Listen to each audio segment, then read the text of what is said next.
రోహిత్ శర్మ తర్వాత భారత జట్టు టెస్ట్ కెప్టెన్ ఎవరు? ఇప్పుడు భారత క్రికెట్లో చర్చనీయాంశమవుతున్న ప్రశ్న ఇది. ఆస్ట్రేలియా పర్యటనలోనే రోహిత్ రిటైర్మెంట్ గురించి చర్చ జరిగింది.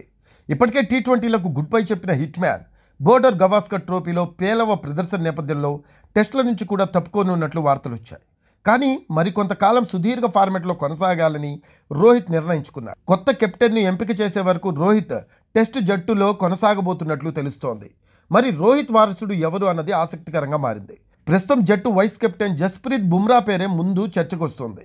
ఆస్ట్రేలియాతో తొలి టెస్టుకు రోహిత్ అందుబాటులో లేకుంటే అతనే జట్టును నడిపించాడు. ఘన విజయాన్నే కూడా అందించాడు. అయితే బుమ్రా ఫిట్నెస్ మీద సందేహాలు నెలకొనడం, టెస్ట్ కెరీర్ను ఎంతమేర పొడిగించుకోగలడు అనే ప్రశ్నలు తలెత్తుతూ ఉండడంతో అతన్ని కెప్టెన్ చేసే విషయంలో సెలెక్టర్లు, కోచ్లు ముందడుగు వేయలేకపోతున్నారు.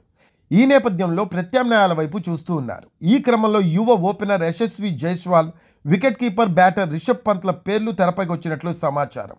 నిలకడగా రాణిస్తూ టెస్టు జట్టులో సుస్థిర స్థానం దిశగా అడుగులు వేస్తున్న జైస్వాల్ను సారథిగా నియమిస్తే బాగుంటుందని కోచ్ గంభీర్ భావిస్తున్నాడట. జైస్వాల్ శ్రద్ధగా ఆట మీద దృష్టి పెట్టే తీరు, తన నిలకడను చూసి సారథిగా నియమించాలని గంభీర్ కోరుకుంటున్నాడట. అయితే చీఫ్ సెలెక్టర్ అజిత్ అగార్కర్ మాత్రం అనుభవజ్ఞుడైన పంత్ వైపు చూస్తున్నట్లు సమాచారం. అయితే మరీ దూకుడుగా, కొన్నిసార్లు బాధ్యతారాహిత్యంగా ఆడతాడని విమర్శలు ఎదుర్కొనే పంత్ను కెప్టెన్గా నియమించడం సరైన ఆలోచనేనా అనే ప్రశ్నలు తలెత్తుతున్నాయి. అదే సమయంలో కెరీర్ తొలి దశలోనే ఉన్న మరీ కుర్రాడైన యశస్విని సారథిగా ఎంపిక చేయడం మీద అభ్యంతరాలు వ్యక్తమయ్యే అవకాశాలున్నాయి. మరి బీసీసీఐ నిర్ణయం ఎలా ఉంటుందో, ఎవరు జట్టు సారథిగా ఉంటే బాగుంటుంది అనేది మీ కామెంట్స్ రూపంలో తెలియజేయండి.